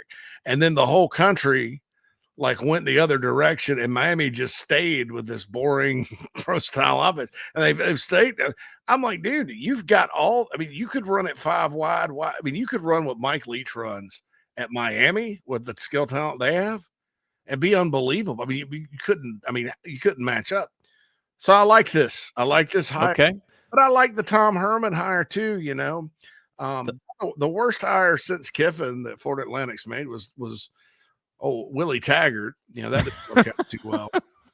But FAU, they do have aspirations. Oh, poor Willie. My stepson wants to go to FAU, so I'm doing a lot of research about the school. He wants to go to the mean streets of Boca? Yeah, the Moose likes FAU a lot. So doing some research, and it's an emerging school, and like I said, they they do a pretty good job, a pretty good student body. I think he'll do well there. All right, let's go a little up tempo here because we are about to set the record for the longest JCM ever. I'll give you 4 more names, and then you can hit on whoever you want. East Carolina, new coach Blake Harrell, the 45-year-old. Number 3, Temple, K.C. Keeler, 65-year-old, replaces Stan Drayton. He was the head coach at Sam Houston for 11 years and won 97 games there, including an FCS title. Charlotte hires Tim Albin, the 59-year-old, who was a head coach at Ohio for 4 years in the MAC. They won the MAC championship game last year. And then Tulsa hires Trey Lamb, 35-year-old former head coach at East Tennessee State. Any thoughts on that quad 4? Trey Lamb, son of Bobby Lamb, former Furman coach. A lot of ties to South Carolina, Georgia is the Tulsa hire.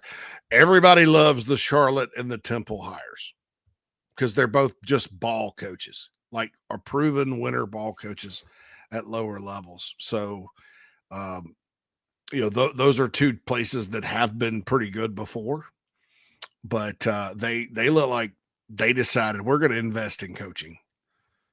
These guys can coach and they do more with less. And when you're losing players to the portal and you got to find talent and all that, that's smart. So there's nothing but good things. East Carolina made an internal promotion because they finished well, beat NC State in the bowl. That means a lot there. So that's a good list. That's the American, I believe, based on what you just told me and what's already there, that's a good group of coaches. There's some folks there that I think could move up. John Summerall's the one at Tulane to start with, but these others, those are good hires, good solid hires. All right. You ready for a quick 5er dimer, Harrison Ford? Absolutely. Okay, here we go. 5er dimer means these are remote dropping movies. If it's on, you've probably seen it at least 10 times. 5 or more. Neither means you hit it and quit it. It's not worthy of 5 times. You're not going to go out of your way, whether it's on Tubi, Netflix, Hulu, Prime, whatever streaming app that's out there. Okay, so we did a pyramid, and we had an artist draw up. No, we don't have an actual rendering of a pyramid, but just think of a pyramid in your mind. At the top are the dimers. I put Star Wars, the original. I never saw any prequels, so I'm sorry. Star Wars came out when I was a baby, and then I watched it. And when I was a little kid, that was just terrific. I'll still watch it now because I think we still clamor for stuff from our youth. But I have no desire to. If they make 1,000 more Star Wars, that's 1,000 more movies I will not watch. But the original Star Wars, the original Raiders of the Lost Ark, and Witness. I love me some Witness. I'm living in an Amish paradise, JC. I'm telling you, that is a really good movie with a terrific script that Hollywood doesn't produce movies like these anymore. It's peak Harrison Ford. He's terrific in that. That's my dimer list. Okay. My fiver, Apocalypse Now. Mike, how could Apocalypse Now only be a fiver? It's just such a heavy movie, man. I can't watch it 10 times. It's a terrific movie. He has a small role in it, really. It's just a bit part. It's just a bit part, but I put him on there because I had to get Apocalypse Now in of there. Course. Empire, I put as a fiver. The Empire Strikes Back, and then that's it. And then neither. Jedi, one and done. All the Raiders of the Lost Ark sequels, one and done. 42, people forget he was actually in that movie, the Jackie Robinson movie. One and done. I know the story. Hollywood does what it does. I got it. Working Girl. I have a personal story that goes along with Working Girl in a dorm room in Tallahassee, but we can't share that. Blade Runner. Blade Runner I saw when I was a kid, and I didn't understand any of it. I need to rewatch that because people swear by that movie, but for me, I saw it one time. It was like a 1980s, just out of this world, like futuristic movie dealing with crime and criminals and all that stuff. So that's my list. I haven't seen a lot of others. Real quick, our boy Mad Dog, he has his list. Dimers, Star Wars, the original trilogy. First 3 indies. Fivers, Apocalypse. What's SW7? I don't know that one. And he has Witness. And then neither, any indie after Last Crusade, Blade Runner, and Working Girl. Okay. JC, you finish it off, please. All right. So Dimer would be The Fugitive. Oh, yeah. Obviously. Can you believe I only saw that one time? Not because I didn't think it was a good movie. I just never got back around to it. Tommy Lee Jones was outstanding in that, so I'll watch it. Is that where he goes, I don't care if you're innocent or not?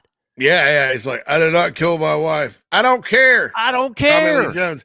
And our fugitive is Dr. Richard Kimball. Yeah. Nice. Okay. I love Tommy Lee Jones. So that would be that. Star Wars, the original, is a dimer. Apocalypse Now is a dimer for me. Fiver, this is going to surprise you. I hope I don't get made fun of. Sabrina. I never saw it, but I did not 90s, see that coming. It's a remake of an old movie. It's like Julia Ormond's in it. She goes and it's like the chauffeur's daughter and comes back, and it's a love triangle. And my girlfriend at the time made me go watch it. Okay. And I've always kind of liked the story, and it's every time it comes on, I'll watch it. I'm embarrassed. Okay. The Devil's Own would be the other one. That's a fiver. Never saw it. That's a good. Who is it? Brad Pitt's in it, I think, and has like a bad Irish accent, but it's a good movie, which further makes me realize that Brad Pitt never really done a bad movie. And then Anchorman 2, The Legend Continues. That's right. He was in that. Would be that. And then now all the Star Wars I've seen a bunch, but this would be boring if I just went through Star Wars movies. Raiders of the Lost Ark is like a one and done for me. All the Indiana Jones. The original? Yeah, never got into them. Wow. Okay. I like the soundtrack though. John American Graffiti would be a one and done for me. Classic. And this will shock Phil, Mad Dog, Regarding Henry. It's a one and done. I never saw that either. Did you ever hear the story? I'm at Phil's and his wife's house waiting on an Uber one night, right? Okay. And it's the end of the night. So they're popping on a movie and they're doing, and I'm sitting there waiting on the Uber. And I'm just like, I look up and it's Raiders of the Lost Ark, the opening scene. I just look up and see Harrison Ford. I'm like, is this Regarding Henry? You actually said that? Yeah. And I was like, is this Regarding Henry? Oh, and I remember it because my aunt, one of those Christmases with my dad, like I talked about earlier, my aunts, they'd always like to go to a movie, and they were like, they were going to go see Regarding Henry. And my dad was like, nah! And so I just remember that. And I watched it one day, and it's not a bad movie. It's not if I want to watch something like, I'm going to watch like Robin Williams and De Niro in Awakenings or something, but it's just, this guy gets sick. It's kind of sucks, but I did say that. And I have a t-shirt now with Indiana Jones's picture on it that Phil and Dina got me that says, is this Regarding Henry? It has Indiana Jones on the front of it. So. Yes. Yeah. That's, and you still haven't seen Witness, right?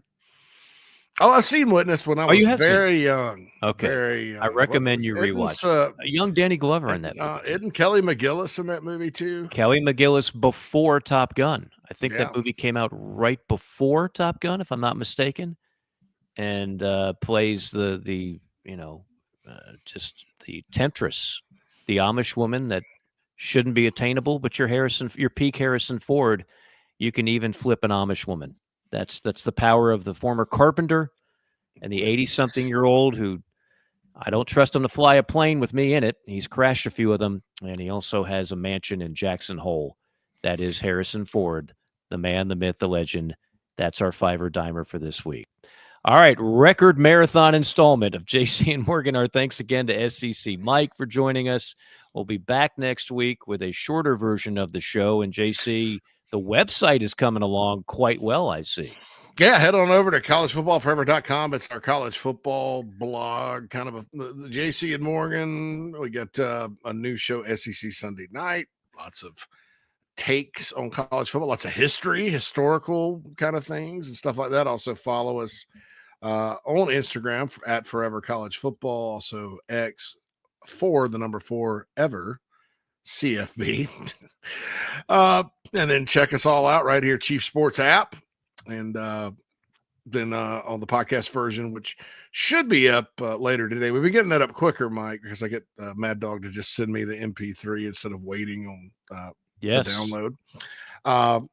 It will be up on Apple, iTunes, Spotify, iHeart, Audible, Podbean, anywhere you want to get podcasts, you can always get JC and Morgan. So go pour one, JC and Morgan. Pour one, or pour some Advocare. Or JC and Morgan. Yeah, Advocare. It's powered by Advocare. I needed it today for this marathon. I could go another few hours. I mean, really, because I'm working on a Spark and I'm working on a Rehydrate. Again, Advocare.com, promo code Mike Morgan gets you 20% off anything that you want. Thanks again to the Mad Dog. Speaking of a guy who's powering through each and every day with multiple shows on his plate. And for JC, Mike saying so long. We'll see you next week. Another award-winning installment of JC and Morgan.